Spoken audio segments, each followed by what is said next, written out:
हां. तर समुद्रामध्ये काय होतं आहे, समुद्रामध्ये कार्बन डायऑक्साईड ॲब्झॉर्ब होतं आहे. सगळ्यात जास्त ॲब्झॉर्ब करणारा आपला ओशियन, कार्बन डायऑक्साईड ॲब्झॉर्ब करतो ओशियन. ते पाण्यासोबत रिॲक्शन झाल्यानंतर कार्बोनिक ॲसिड तयार होते आणि जी कार्बोनिक ॲसिड आहे त्याचं डिसोसिएशन झाल्यानंतर H+ आयन आणि कार्बोनेट आयन तयार होत असते. बरोबर. आता काय सांगितलं की जे एक्झोस्केलेटन असणारे जे काही जीव आहेत, खेकडासारखे, गोगलगाय, खेकडा, राईट की नाही, तर यांना जे काय आहे, यांना काय असतं, यांना जो काय ना तो एक्सोस्केलेटन असतो. मग ते काय असतं बरं का, ते एक्झोस्केलेटन काय कसं बनतं, ते एक्झोस्केलेटन अशा पद्धतीने बनतं. काय बरं का, की तो जीव जो आहे तो जीव काय करत असतो, कार्बोनेटला आणि कॅल्शियमला, पाण्यामध्ये असणारा कॅल्शियम आणि कार्बोनेट दोघांना घेत असतो आणि कॅल्शियम आणि कार्बोनेट दोघांना घेऊन ते जे काही कवच बनलेलं असतं त्याच्या अंगावरती, ते कवच कशाचं असतं, कॅल्शियम कार्बोनेट. याच्यावरती प्रश्न विचारलेला आहे. काय प्रश्न विचारला आहे तुम्हाला, की जे काही जीव असतात पाण्यामध्ये असणारे जे काही जीव आहेत असतात त्यांचं जे कवच असतं ते कवच कशापासून बनतं, ते कॅल्शियम कार्बोनेटपासून बनतं. कशा पद्धतीने बनतं, पाण्यामध्ये असणारा कॅल्शियम आणि पाण्यामध्ये असणारा कार्बोनेट कसा भेटतोय, तर जो काही महासागराने काय केलेलं आहे, महासागराने खूप सारा कार्बन डायऑक्साईड ॲब्झॉर्ब करून घेतला आहे. खूप सारा कार्बन डायऑक्साईड ॲब्झॉर्ब केलेला जो काही आहे तो पाण्यासोबत रिॲक्शन करून कार्बोनिक ॲसिड तयार होते. कार्बोनिक ॲसिड डिसोसिएट होऊन H+ आयन आणि कार्बोनेट आयन तयार होत आहेत आणि जीवकडे जीव काय करतोय, कार्बोनेट वगैरे घेतो आणि H+ आयन घेतो. परंतु मॅटर काय होऊन जात असतो, मॅटर काय होत असतो की पाण्यामध्ये आलेला जो कार्बन डायऑक्साईड आहे, पुन्हा पाणी जे काही आहे, राईट, आणि पुन्हा जे कार्बोनेट आयन जे डिसोसिएट झाले, या तिघांची रिॲक्शन होते आणि पुन्हा बाय कार्बोनेट तयार होऊन जातो. पुन्हा काय तयार होऊन जातो, तर पुन्हा जे काही आहे बाय कार्बोनेट आयन तयार होत असतो. ठीक, तर पुन्हा जे काही बाय कार्बोनेट आयन तयार होत असतो. बाय कार्बोनेट आयन तयार झाल्यानंतर काय होतं बरं का, सांगायचं तात्पर्य काय आहे की जो डिसोसिएट झालेला कार्बोनेट होता, जो डिसोसिएट झालेला कार्बोनेट होता, तो कार्बोनेट पुन्हा रिॲक्शनमध्ये भाग घेतो, राईट का, रिॲक्शनमध्ये भाग घेऊन घेतो आणि रिॲक्शनमध्ये भाग घेतल्यामुळे जो की आहे कार्बोनेट पाण्यामध्ये उरत नाही. सांगायचं तात्पर्य काय आहे, सांगायचं तात्पर्य असं आहे की जे काही कार्बोनिक ॲसिड तयार झाला होता त्या कार्बोनिक ॲसिडपासून काय झालं, त्याचं डिसोसिएशन झालं, H+ आयन आणि कार्बोनेट आयन तयार झाला. कार्बोनेट आयन पुन्हा कार्बन डायऑक्साईड पाण्यासोबत रिॲक्शन करून जे की आहे बाय कार्बोनेट आयन तयार करत असतो, बाय कार्बोनेट आयन तयार करून टाकत असतो. बरोबर. मग त्याच्या पाण्यामध्ये तयार झालेला जो कार्बोनेट आयन आहे तो संपून जातो, त्यामुळे मध्ये असणाऱ्या प्राणींना कार्बोनेट भेटत नाही, तो कार्बोनेट आयन त्यांना भेटत नाही. त्यामुळे त्यांच्या अंगावरती असणारे जे काही कवच आहे ते कवच ते तयार करू शकत नाही आणि कवच तयार करू शकत नाही तर ते त्यांची सुरक्षा करू शकत नाही आणि ते मरू शकतात, राईट. आणि अन्न साखळीमध्ये आपल्याला बिघाड दिसायला भेटेल. हा एक पॉईंट झाला. दुसरा पॉईंट काय असतो, त्यांची कवच जे काही बनलेली असतात ते कवच कशापासून बनलेले असतात, त्या प्राणींचं जे काही स्केल्टन आहे ते स्केल्टन कशापासून बनलेलं असतं, कॅल्शियम कार्बोनेटपासून बनलेलं असतं. कॅल्शियम कार्बोनेटपासून बनलेलं असतं, बरोबर आहे. परंतु मॅटर काय होऊन जातो माहिती आहे का, मध्ये आलेला जो कार्बन डायऑक्साईड आहे, carbon dioxide plus water plus त्यांचं जे काही कवच आहे त्या कवचमधून काय होऊन जातं, त्या कवचमधून कार्बोनेट जे काही बाहेर निघत जातो, त्यांच्या कवचामधून कार्बोनेट पण बाहेर निघतो, राईट. तो कार्बोनेट बाहेर निघतो आणि त्यांचं कवच जे ना ते कवच सुद्धा काय होऊन जातं, एकदम पातळ होऊन जातं, एकदम लूज होऊन जातं. तर खेकडाचं कवच किती टणक असतं, एकदम टणक असतं त्याचं कवरचं हे पार्ट, राईट. परंतु कार्बन डायऑक्साईडचं प्रमाण जर का जास्त वाढलं तर कार्बन डायऑक्साईड प्लस पाणी प्लस कार्बोनेट या तिघांची रिॲक्शन होत असते, बाय कार्बोनेट तयार होत असतो. बाय कार्बोनेट काही कामाचा नाही आपल्या, राईट. तो देअरफॉर आपण काय बोलतो की carbonate ion inside the water is what, ते जे कमी होऊन जातो, H+ आयन वाढून जातो. H+ आयन वाढल्यामुळे काय होतं सांगा रे, समुद्रामध्ये H+ आयन जर का वाढलं तर काय होईल, ॲसिडिटी वाढेल. देअरफॉर ओशियन ॲसिडिफिकेशन होऊन जाईल. मग ओशियन ॲसिडिफिकेशनची की अशा पद्धतीची ही टर्म आपल्याला दिसायला भेटत असते. आता ती टर्म कशा पद्धतीने आहे ते तुम्हाला डिटेलमध्ये व्यवस्थित सांगण्याचा प्रयत्न करतो. सगळ्यांनी व्यवस्थित लक्ष द्या, ठीक आहे. याच्यावरती क्वेश्चन आलेले आहेत MPCमध्ये, व्यवस्थित लक्ष द्या तुम्ही. तर हा बघा, एक मिनिट. हां, तर महासागराचे आम्लीकरण किंवा आपण त्याला काय म्हणतो, ओशियन ॲसिडिफिकेशन. ओके, तर ओशियन ॲसिडिफिकेशनमध्ये मी तुम्हाला काय सांगितलं बरं का, की ओशियन ॲसिडिफिकेशन तुम्हाला सांगितलं मी की ओशियन जो आहे कार्बन डायऑक्साईडला सगळ्यात जास्त प्रमाणे ॲब्झॉर्ब करतो. वॉटर प्लस कार्बन डायऑक्साईड याच्यापासून एक ॲसिड तयार होतो, त्याला कार्बोनिक ॲसिड H2CO3 म्हणतो. H2CO3 हा स्ट्रॉंग ॲसिड आहे का वीक ॲसिड आहे सांगा रे, कार्बोनिक ॲसिड स्ट्रॉंग ॲसिड आहे का वीक ॲसिड आहे, वीक ॲसिड. तर जो काही आहे आपला तो हा वीक ॲसिड दिसायला भेटतोय. मग आता हा जो काही आपला वीक ॲसिड आहे, हा वीक ॲसिड काय होऊन जातो, डिसोसिएट होऊन जातो. हा डिसोसिएट होणार आहे आणि डिसोसिएट झाल्यानंतर काय होणार, याचे H+ ion and carbonate ion तयार होतील, राईट. तो कार्बोनेट आयन जे काही आहे पुढच्या रिॲक्शनमध्ये भाग घेतात. कोणत्या रिॲक्शनमध्ये, तो carbon dioxide plus water plus carbonate ion यांच्यापासून काय बनतोय, याच्यापासून बाय कार्बोनेट आयन बनतं. ही रिॲक्शन आहे खाली बघा. So CO2 dissolve in ocean water forming carbonic acid. Okay, carbonic ॲसिडचं काय होतं, कार्बोनेट आयन आणि हायड्रोजन आयन. कार्बोनेट आयन काय होत असते, डिक्रीज होत असते, H+ आयन वाढत असते. H+ आयन वाढल्यामुळे ओशियनचं वॉटर ॲसिडिक होऊन जाते, राईट. आणि कार्बोनेट आयन कमी झाल्यामुळे जे काही प्राणी आहेत त्यांचं प्राणी जे आहेत बिचाऱ्यांना कवच तयार करायला खूप डिफिकल्ट होत असतं. आणि जे ऑलरेडी कवच आहे त्यांच्या अंगावरती ते सुद्धा काय होऊन जातं, ते पण हळूहळू कमी व्हायला लागून जात असतं, right. So pH lower is nothing but the acidity वाढणार अँड ओशियन बिकम ॲसिडिक. नंतर पुढे काय, तो shell fish and skeleton species affected, food web and ecosystem affected. आ लक्षामध्ये तर पाण्यामध्ये असणारी जी की इकोसिस्टम आहे ती अफेक्ट कशी होऊन जाणार आहे, कारण की स्केल्टनवाले जेवढे काही प्राणी असतील बिचारे त्यांचे स्केल्टन तयार करणार नाहीत, किंवा ऑलरेडी जसं की कासव तर कासव वगैरे जे काही असतात त्यांचं स्केल्टन ऑलरेडी आहे त्याच्यामध्ये, परंतु स्केल्टन काय होईल, ते स्केल्टन पण उडत जाईल. का बरं का, कारण की स्केल्टनमध्ये काय आहे, स्केल्टन कॅल्शियम कार्बोनेटचा बनलेला आहे. त्याच्यामध्ये असणारा कार्बोनेट जो ना, तो कार्बोनेट निघतो आणि दुसऱ्या रिॲक्शनमध्ये भाग घेऊन घेतो. कोणती reaction, carbon dioxide plus water plus त्याच्यामध्ये घुसून जातो, राईट. तर त्याच्यामुळे तो विषय होत असतो. त्याच्यामध्ये सगळी बातमी तुम्हाला वाचून सांगतो एक एक करून, राईट. तर ही पूर्ण रिॲक्शन बघून घ्या. ही रिॲक्शन होती ती कार्बोनिक ॲसिड, ही वाली बात दिसायला भेटली, राईट. हे कार्बन डायऑक्साईड, हे बघा ही वाली रिॲक्शन. ही रिॲक्शनमुळे काय तयार होत असते, टॉईस HCO3 याला म्हणतात बायकार्बोनेट आयन तयार होऊन जात असते, राईट. हां, तर हे बघा, हे जे की आहेत ना, हे गोगल गायचे जे की हे असतात स्केल्टन वगैरे, ते बघा 45 दिवसामध्ये सगळे बिचारे लूज होऊन गेले. तर जेव्हा जर समुद्रामध्ये जर काय ॲसिडिटी खूप जास्त वाढून गेली, तर ॲसिडिटी वाढून गेली कशामुळे, कार्बन डायऑक्साईडमुळे. जर का समजा ॲसिडिटी वाढून गेली तर दुसरी रिॲक्शन घडून जे की आहे, बिचारे ऑलरेडी असणारे जे की शिंपले असणारे जे प्राणी आहेत त्यांचं कवच जे अशा पद्धतीने वितळून जात असतं, ठीक आहे. तर ही वाली बात आपण बघितली होती. आता हे बघा इथं काय मेन्शन केले बरं का, हा वाला पॉईंट आपण काल पण बघितला. Carbon dioxide dissolve in the ocean to make the carbonic acid, amount of the acid increase over the last 15 year, 150 इयरमध्ये जे की ना काय घटना घडली ते बघा. This change ocean chemistry can disturb the food web. तर लक्षात घ्यायचं आहे, आतमध्ये जे काही रिॲक्शन घडतात त्याच्यामुळे फूड वेब जी काही आहे पाण्यामध्ये असणारी इकोसिस्टम आपलं ॲक्वॅटिक इकोसिस्टमवरती काय करते, अफेक्टेड करून जात असते. जसं की काय, प्री 1850 ॲव्हरेज pH किती होता, 8.2 होता. बघा आता इथं काय काय दिसायला भेटते, 8.2 होता. चांगल्या पद्धतीचे असे स्केल्टन असणारे प्राणी होते, मासे पण होते, राईट. pH 8.2 होता. परंतु काय झालं बरं का, तर पुढे जर बघायला गेलात करंट म्हणजे सध्या तो करंट ॲव्हरेज जे काही आहे, ॲव्हरेज pH 8.1 आला, म्हणजे pH डिक्रीज झाला एकाने, राईट का. 1.1ने pH जो काही आहे तो कमी झालेला आहे. So extra acid block growth of the coral and the shellfish. तो कोरलचा मिनिंग काय होत असतो, कोरल म्हणजे कवच असणारे प्राणी वगैरे काय असतील ते, ठीक. ते आणि नंतर जर बघायला some special in the food web benefit while other decline. तो बाकीच्यांना फायदा होत आहे, परंतु बाकीचे प्राणीचे बिचारे कवच असणारे सगळे जे काही आहेत मरण पावतात. तर अशा पद्धतीने जे काही आहेत ॲसिडिफिकेशन वॉटर होत असते. आता याच्यामध्ये परीक्षेमध्ये विचारले जाणारे जेवढे काही प्रश्न असतील, क्वेश्चन हे असतील पॉईंट, ते मी कव्हर करतो, लक्ष द्या आता. हां, तर आता एक पॉईंट इथे सांगितला आहे बरं का, काय पॉईंट सांगितला आहे की 1951 ते 1990, 1951 पासून 1990चा हा जो काही कालावधी, याच्यामध्ये ओशियन जो की ना, त्या ओशियनचा pH म्हणजे 1951ला तो pH जो काही होता ना, तो pH होता 8.25चा pH होता, राईट. तर 8.14 पर्यंत तो काय होऊन गेला, घटून गेला. तर सांगायचं तात्पर्य लक्षात घ्या, काय सांगतो मी तुम्हाला की 1951ला ज्या महासागरामधला जे वॉटर आहे त्याचा pH जर मेजर केला तर 8.25 आहे, राईट का. तर 8.25 त्याचा काय pH दिसायला भेटतो. 1951मध्ये जे त्याचा 8.25 त्याचा pH आहे, 1990मध्ये त्याचा pH किती होऊन गेला, 8.14 होऊन गेला, राईट का. तो देअरफॉर आपल्याला काय दिसायला भेटते की H+ आयनच्या प्रमाणामध्ये 30% वाढ झालेली आहे.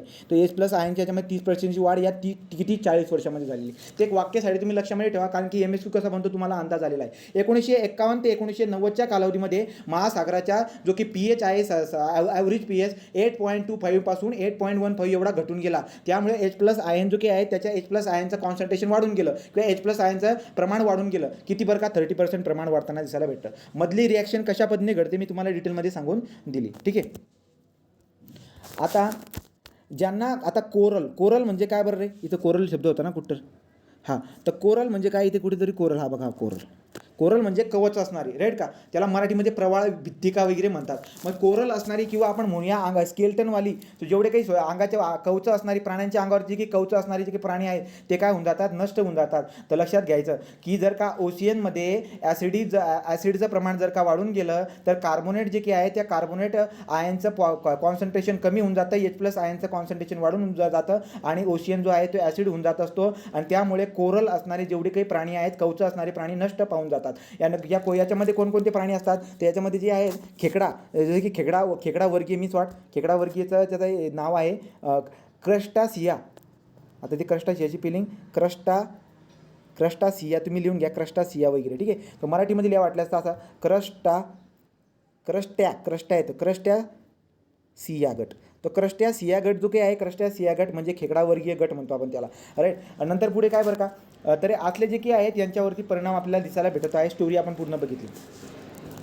नंतर काय बरं का, ठीक. हां, तर तर आपल्या लक्षात आलं की बाबा जेवढे काही कवचं तयार करणारे, कॅल्शियम कार्बोनेटची कवचं तयार करणारे जेवढे काही प्राणी आहेत ते नष्ट पावतील. त्यामुळे अन्न साखळीमध्ये आपल्याला काय दिसायला भेटेल, अन्न साखळी जी आहे ती बिघडून जाणार आहे. ओके. आता पुढचं अजून एक असतो बरं का, एक जात आहे प्राण्यांची, समजा आपण बघू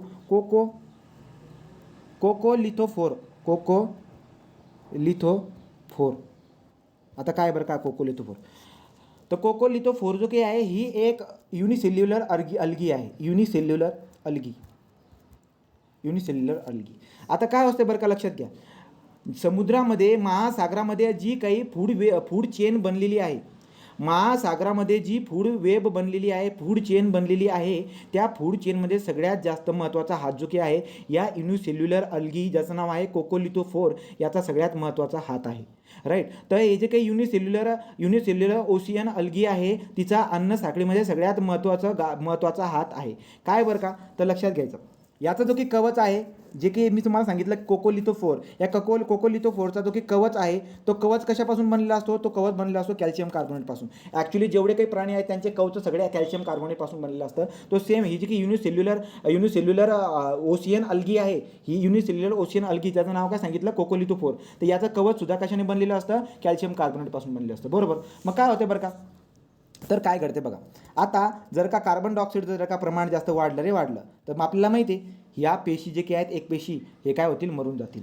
तर या जे काही एक पेशी अल्गी आहेत या अल्गी मरून जातील आणि होणारे परिणाम चांगल्या पद्धतीने माहिती आहेत. आता हे जे काही कोकोलिथोफोरमध्ये पाण्यामध्ये आहे त्याचा फायदा पण येतात. काय फायदा आहे बघा, तर ही जी काही कोकोलिथोफोरची युनिसेल्युलर अल्गी आहे ही C2H6 सल्फर, तो C2H6S हे जे काही केमिकल आहे हे केमिकल वातावरणामध्ये सोडत असते. तर लक्षात घ्या, समुद्रामध्ये असणारं जे कोकोलिथोफोर नावाची युनिसेल्युलर अल्गी आहे तिच्या अंगावरती कवच असतं, ते कवच कॅल्शियम कार्बोनेटचं असतं. परंतु ओशियनचं पाणी जर का ओशियनचं पाणी जर का ॲसिडिक झालं तर त्याचं कवच जे काही ते संपून जातं, त्यामुळे ओशियनमध्ये असणारी अन्न साखळी बिघडते, राईट. पुढचा पॉईंट मी तुम्हाला सांगितला की जो काही हा कोकोलिथोफोर युनिसेल्युलर अल्गी आहे हे काय करत असतं, वातावरणामध्ये C2H6S नावाचं केमिकल वातावरणामध्ये सोडत असतं. तो पाण्या थ्रू ते वातावरणामधील हवेमध्ये जे काही आहे C2H6S हे केमिकल हवेमध्ये सोडणार, ठीक आहे. आता हे रसायन काय काम करते बघा, हे जे काही केमिकल आहेत हे केमिकल जी आहे ढग तयार करण्यासाठी, कारण त्या समुद्रावरती, महासागराच्या वरती काही ढग तयार करतात, ढग असतात. तर हे जे काही C2H6S जे काही हे जे काही केमिकल आहे हे केमिकलपासून समुद्राच्या वरती जे काही आहेत काय बनत असतात, ढग बनत असतात. मग आता हे ढग बनले, ते ढगांचा काय विषय बरं का, हे ढग जे की महासागरांच्या वरती निर्माण झालेले जे की ढग आहेत हे सूर्याकडून येणारे जे की किरणं आहेत त्या किरणांना काय करतात, परत बरेचसे किरणं जे की आहेत रिटर्न करून टाकतात, म्हणजे मॅक्झिमम किरणं जे की रिटर्न करून टाकतात. मग काय होईल बरं का, तो काय दिसायला भेटेल, तर जो सूर्यप्रकाश जो काही आहे त्या सूर्यप्रकाशामधून काय होईल, तिकडच्या तिकडे रिफ्लेक्ट होऊन जाईल, राईट. तर त्यामुळे महासागरापर्यंत जे काही आहे काही प्रमाणामध्ये पोहोचेल, बाकीचं रिफ्लेक्ट होऊन जाईल. त्यामुळे जो ग्लोबल वॉर्मिंगचा विषय आपल्याला दिसायला भेटत असतो, तो ग्लोबल वॉर्मिंगचा विषय काय होईल तो मी पॉईंट तुम्हाला सांगतोय, लक्षात घ्या. तो आता एक बात कन्फर्म झाली काय बरं का, की आतमध्ये असणारे जे काही युनिसेल्युलर अल्गी आहे ते वातावरणामध्ये काय सोडत आहे, C2H6 हे रसायन सोडत आहे. हां, हे रसायन महासागरांवरती ढग निर्मिती करतात, बरोबर. महासागराने जे की निर्माण झालेले ढग आहे हे सूर्याची बरीचशी ऊर्जा काय करतात, रिफ्लेक्ट करतात, राईट, आणि महासागरापर्यंत पोहोचू देत नाहीत. ओके, पुढे. हां, परंतु काय बरं का, तो महासागरामध्ये काय झालेलं आहे, महासागरामध्ये जर का समजा महासागरामध्ये का जर का समजा कार्बन डायऑक्साईडचं प्रमाण जर का झालं तर कोकोलिथोफोरस काय होईल रे, नष्ट होऊन जाईल. आणि कोकोलिथोफोरस जर का नष्ट झालं तर C2H6 जे काही आहे त्याचं प्रमाण वातावरणामध्ये काय असेल रे, कमी होईल. जर का त्याचं प्रमाण जर का कमी झालं तर महासागरावरती ढगं काय बनतील रे, कमी बनतील किंवा बनणार पण नाही. त्यामुळे काय होईल, सूर्याची किरणे डायरेक्ट सरळ सरळ खाली येतील, पृथ्वीवरती डायरेक्ट सरळ सरळ खाली येतील. त्यामुळे जो काही आहे ग्लोबल वॉर्मिंग हा पण दिसायला भेटेल. तर लक्षात घ्या, सांगायचं तात्पर्य काय आहे की सगळ्यात जास्त टेम्परेचर जे काही आहे ना, सगळ्यात जास्त टेम्परेचर याच्या पाण्यामध्ये शिरायला लागून जाईल. मग तो देअरफॉर आपल्याला काय दिसायला भेटेल की महासागराच्या वरती जास्त गरमी तयार होऊन जाईल. मग महासागरावरती गरमी तयार होण्याचं कारण हे पण आहे कोणतं बरं का, की कोकोलिथोफोरस जर का समजा पाण्यामधले मेले तर वरती ढगं बनणार नाहीत. आणि ढगं जर का बनली नाहीत तर वरती जे काही आहे त्या वातावरणामध्ये खूप जास्त गरमी तयार होईल आणि या गरमीचा परिणाम पण महासागरामध्ये असणाऱ्या प्राण्यांवरती जाणवायला दिसायला भेटणार. राईट, तो हा एक पॉईंट तुमच्या लक्षात आला का रे, का नवीन सांगायची जरूरत आहे? पॉईंट क्लिअर झाला? हो. हां, हा झाला. हा होता आपला कोकोलिथोफोरस. तो कोकोलिथोफोरसला जे की पाण्यामध्ये असायला पाहिजे. राईट, पण तो नष्ट कसा होणार, कार्बन डायऑक्साईडचं प्रमाण जर का जास्त झालं तर तो नष्ट होऊन जाणार. राईट, तर मग पुढे काय बरं का, जी काही इम्युनी सिस्टीम असते, इम्युनी सिस्टीम जी काही इम्युनिटी, सो जी इम्युनिटी असते, कोणाची इम्युनिटी, पाण्यामध्ये राहणारे जेवढे काही प्राण्यामध्ये असणारे जेवढे काही जीव आहेत त्या जीवची जी काही इम्युनिटी आहे ती इम्युनिटी काय होऊन जाते, कमी होऊन जाते. जर का महासागरामध्ये कार्बन डायऑक्साईडचं प्रमाण जर का जास्त झालं म्हणजे काय, ते ॲब्झॉर्बच तेवढं करतं. तर महासागर जर का जास्त प्रमाणामध्ये कार्बन डायऑक्साईड जर का ॲब्झॉर्ब करायला गेला तर त्याचे परिणाम दिसायला भेटतील. काय बरं का, त्याचा परिणाम दिसायला भेटेल की आतमध्ये असणारे जेवढे काही जीव आहेत त्यांची इम्युनिटी सिस्टीम काय होऊन जाते, कमी होऊन जात असते. पुढची बात, तर जेवढे काही पाण्यामध्ये राहणारे जीव आहेत, राईट, का जेवढे पाण्यामध्ये राहणारे ॲनिमल्स आहेत, तर जेवढे पाण्यामध्ये राहणारे ॲनिमल्स असतात त्यांच्या शरीरामध्ये कार्बन डायऑक्साईडचं प्रमाण पण वाढून जात असतं. आणि कार्बन डायऑक्साईडचं प्रमाण वाढल्यामुळे त्यांना काय होऊन जातं, हायपरकेप्टिया होऊन जातो. काय होऊन जातो, हायपरकेप्टिया. सो हायपरकेप्टिया म्हणजे काय, लक्षात घ्या, महासागरामध्ये असणारे जेवढे काही प्राणी आहेत त्यांच्या शरीरामध्ये कार्बन डायऑक्साईडचं प्रमाण वाढल्यामुळे त्यांना जो काही रोग होत असतो त्यांना हायपरकॅप्टिया म्हणत असतात. हायपरकॅप्टिया, CAPTIA, हायपरकॅप्टिया असे म्हणत असतात. ठीक आहे, राईट. कार्बन डायऑक्साईडमुळे जी काही आहे त्यांची प्रतिकारशक्ती कमी झाली, त्यांना रोग झाला हायपरकॅप्टिया म्हणून. पुढे जर बघायला गेलं तर काय बरं का, कार्बन डायऑक्साईड जी काही आहे तर समुद्रामध्ये कार्बन डायऑक्साईडचं प्रमाण वाढल्यामुळे काय होऊन जातं असतं, नॉईज तयार होत असतो. लक्षामध्ये, महासागरामध्ये कार्बन डायऑक्साईडचं प्रमाण जर का तयार झालं तर नॉईज तयार होत असतो. आणि हा नॉईज काही माशांना, जसं की कोणता मासा बरं का, व्हेल मासा जो आहे ना, व्हेल मासाला जो काही कम्युनिकेशन करायचं असतं, आपल्याला माहिती आहे ना की व्हेल मासा कम्युनिकेशन करण्यासाठी काय यूज करत असतो, साऊंडचा वापर करत असतो. तर साऊंडचा वापर करण्यासाठी व्हेल मासा म्हणजे कम्युनिकेशन करण्यासाठी व्हेल मासा साऊंडचा वापर करत असतो. परंतु कार्बन डायऑक्साईड समुद्रामध्ये गेल्यामुळे काय होत असतं, नॉईज तयार होत असतं. आणि हे नॉईज जो काही आहे व्हेल माशाला कम्युनिकेट करायला अडथळा आणत असतं. तो व्हेल माशाला कम्युनिकेट करायला अडथळा आणणारा हा कार्बन डायऑक्साईड जो काही आहे एक प्रॉब्लेम दिसायला भेटत असतो. लक्षामध्ये, हा तो आपण पण कव्हर केला. तर एवढा पॉईंट जो काय आहे हा पॉईंट आपण बघितला. आता पुढचा पॉईंट काय बरं का, आता हे सगळं कार्बन डायऑक्साईड कोण सोडतंय, वातावरणामध्ये माणूसच सोडतोय, बरोबर की नाही. तर कार्बन डायऑक्साईडचं जे काही इमिशन आहे, हे इमिशन जे काही आहे, लक्षात घ्या, कार्बन डायऑक्साईडचं इमिशन कारखान्यामधून, घरदारांमधून जेवढं काही इमिशन होत आहे ते सगळं कार्बन डायऑक्साईड सगळ्यात जास्त कोण शोषतोय, तर ओशियन शोधतोय. तर काय म्हणतात नाही का, मानवाने उत्सर्जित केलेले जेवढे काही कार्बन डायऑक्साईड असेल त्याचे 1/3 सागराकडून शोषले जातात. 1/3 जो काही सागर, म्हणजे सांगायचं तात्पर्य काय बरं का, समजा मानवाने सोडलं कार्बन डायऑक्साईड किती, 100 जर का सोडलं असेल तर 100/3 दॅट इज 33.3% जो काही आहे एवढा कार्बन कोण शोषतं का, आपला जो की महासागर आहे पृथ्वीवरती असणारे ते सगळे महासागर शोषून घेत असतात. मग बाकीचे बरेचसे आहेत, सॉईल पण कार्बन डायऑक्साईडला शोषते, बर्फ पण शोषत असतो. नंतर पुढे जर बघायला गेला तर झाडं पण शोषतात. सो हे सगळे शिंका आहेत, हे आपल्याला माहिती आहेत, राईट. तर त्यामुळे लक्षात ठेवायचं की महासागर हे सगळ्यात जास्त काय करतात, कार्बन डायऑक्साईडला शोषत असतात. हा पण पॉईंट कव्हर केला. आता पुढचा पॉईंट बघूया की काय घडते बरं का. हां, तर तुम्हाला एक फायटोप्लॅन्क्टन जी काही आहे, फायटोप्लॅन्क्टन ही वनस्पती असते. तो फायटोप्लॅन्क्टन जे काही आहे ना, महासागरामध्ये असणारी जी की ना वनस्पती असते. हां, तर याच्याबद्दल आपण काय बघतो बरं का, आपण जे की शोषणामध्ये ऑक्सिजन घेतो, आपण जे की ऑक्सिजन घेत आहोत, हे ऑक्सिजन आपल्याला कशापासून भेटतं रे, तुम्ही म्हणणार काय, झाडांपासून भेटतं, बरोबर की नाही, झाडांपासून भेटतं. पण बात लक्षामध्ये घ्या, आता बात लक्षामध्ये काय घ्या, काय की 50% ऑक्सिजन जे की आहे पॉईंट लक्षामध्ये घ्या, 50% पृथ्वीवरती असणारे जेवढं काही ऑक्सिजन असेल, किती 21% ऑक्सिजन आहे. ओके, तर पृथ्वीवरती जे 21% ऑक्सिजन आहे, या 21% ऑक्सिजन म्हणजे जे की टोटल ऑक्सिजन आहे पृथ्वीवरती असणारे जे टोटल ऑक्सिजन आहे त्याच्यापैकी 50%, त्याच्या 50% एवढं ऑक्सिजन आपल्याला कुठून भेटतं हे तुम्हाला माहिती आहे. तर हे महासागरामध्ये असणाऱ्या महासागरामध्ये असणारा फायटोप्लॅन्क्टन ज्या की वनस्पती असतात, त्या वनस्पती आपल्याला 50% ऑक्सिजन पुरवतात. पॉईंट लक्षामध्ये घ्या. महासागरामध्ये असणाऱ्या फायटोप्लॅन्क्टन नावाच्या ज्या वनस्पती असतात त्या वातावरणामध्ये 50% ऑक्सिजनचा पुरवठा करत असतात. राईट, परंतु या फायटोप्लॅन्क्टन जे की आहे ती फायटोप्लॅन्क्टन काय होऊन जातात, मरून जातात बिचारा. राईट, का मी तुम्हाला सांगायचा प्रयत्न काय करत आहे की कार्बन डायऑक्साईडच्या एंट्रीमुळे महासागरामध्ये जो कार्बन डायऑक्साईड शोषला जातोय त्याचे परिणाम सांगते मी. राईट की नाही, तो फायदा काय दिसतोय, महासागरामध्ये असणारा फायटोप्लॅन्क्टनमुळे आपल्याला 50% ऑक्सिजन दिसायला भेटेल. पण जर का कार्बन डायऑक्साईडचं प्रमाण जर का त्याच्यामध्ये घुसलं तर फायटोप्लॅन्क्टन जे ते पण संपून जातात. त्यामुळे वातावरणामध्ये जो काही ऑक्सिजन आपल्याला भेटणार आहे तो पण कमी प्रमाणामध्ये भेटायला लागतो. राईट, हां, तर ही बात झाली. हा पॉईंट पण लक्षामध्ये ठेवा. काय सांगितलं तुम्हाला मी की 50% देत असतो, परंतु कार्बन डायऑक्साईडचा आल्यामुळे जी काही फायटोप्लॅन्क्टन जी काही प्रमाणामध्ये कमी होऊन जातात, त्यामुळे ऑक्सिजन पण वातावरणामध्ये कमी भेटत असतो. राईट, आता जर बघायला गेलं तर बघा इथे एक पॉईंट दिलेला आहे की दर दिवसामध्ये जर तुम्ही ऑब्झर्व केलं तर 10,000 प्रवाळ भित्तिका म्हणजे काय, ज्यांना कोरल असते, कोरल म्हणजे कवच असतात, तर प्रवाळ भित्तिका 10,000 एवढे प्रवाळ भित्तिका असणारे जे काही आहे जीवजंतू आहेत बिचारे मरतात. तर 10,000 एवढे प्रवाळ भित्तिका जे काही आहेत नष्ट होत चाललेले आहेत. कशामुळे, कार्बन जे काही आहे कार्बनचं प्रमाण समुद्रामध्ये जास्त प्रमाणामध्ये जाते त्याच्यामुळे. तो हा पॉईंट पण आपण कव्हर केला. राईट, तो अशा पद्धतीची जी काही बात आहे ही आपण कव्हर करून दिलेली आहे. राईट, तो हा पॉईंट आपला कव्हर झाला. लक्षात आलं का रे, हे सगळे पॉईंट कव्हर झालेत का तुम्हाला? हो. राईट, तर हे काय होतं बरं काय, हे असतं आपलं, याला म्हणतो आपण ओशियन ॲसिडिफिकेशन. तर ओशियन ॲसिडिफिकेशनबद्दल परीक्षेमध्ये तुम्हाला क्वेश्चन विचारतील. ते क्वेश्चन जे काही आहेत मी PDF जी काही आहे PDF राहून गेली थोडीशी बनवायची. ठीक, चला पुढचा पॉईंट घेऊ. आता पुढचा पॉईंट काय बरं का, सगळ्यांनी तुम्ही लिहित राहता. हा सगळ्यात पुढचा पॉईंट आपण जे की आहे ना, मी कालचे ना काम मला घरामध्ये थोडंसं विषय होतोय त्यामुळे मी तेच रात्री घेऊ शकत नाही आहे. पण मी आज जे ना ट्राय करेल, 100% ट्राय करेल आज जे ना मला पूर्ण MCQ संपवायचे. ठीक, तर जे की आहे तुम्हाला एक काम आहे. काम कोणतं, IPCC. ही IPCC जे ना माहिती पुरवायचं काम करते.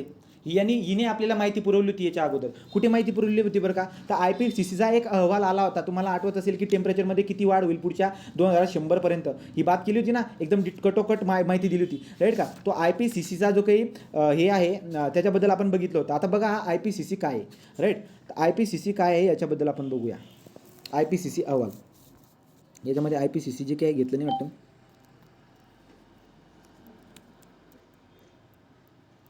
हां, तर IPCC जे काय आहे त्याचा लॉंग फॉर्म जो काही आहे तो असतो इंटर गव्हर्नमेंट, याच्यावरती क्वेश्चन असेल ना, inter government panel on climate change. IPCC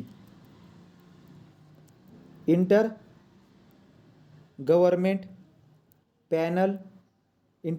panel on climate change. Okay, हे झालं आपला IPCC.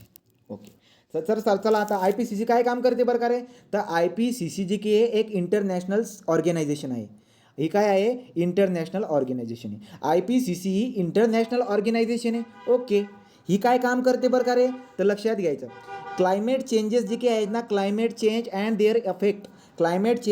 देअर अफेक्ट याच्याबद्दल माहिती पुरवणारी ही इंटरनॅशनल संस्था आहे. रिपीट करतो, inter governmental panel on the climate change IPCC ही इंटरनॅशनल ऑर्गनायझेशन आहे.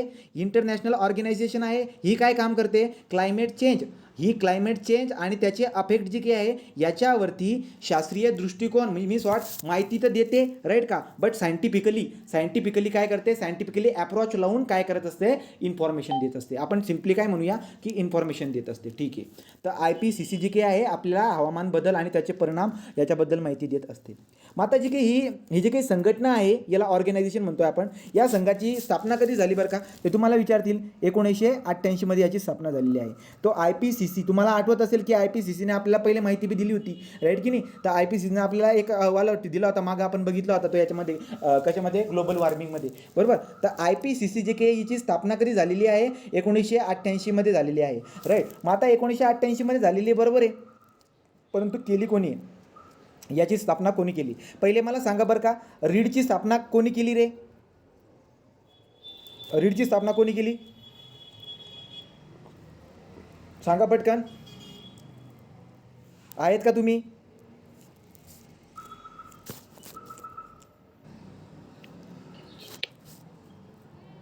हा, लक्षात घ्या. IPCCची स्थापना कोणी केली सांगितली तुम्हाला मी, तर UNEP आणि WME या WMO यांनी 1988 मध्ये याची स्थापना केलेली आहे.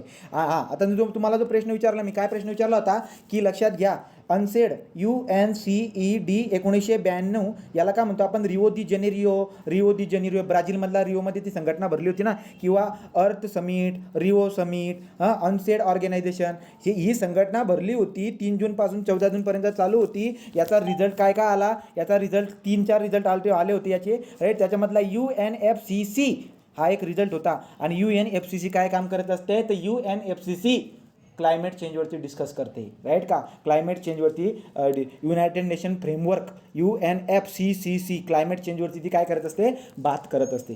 तर ही बात आपण एवढी बघितली आहे. ठीक. तर आता एक काम करा बरं. आता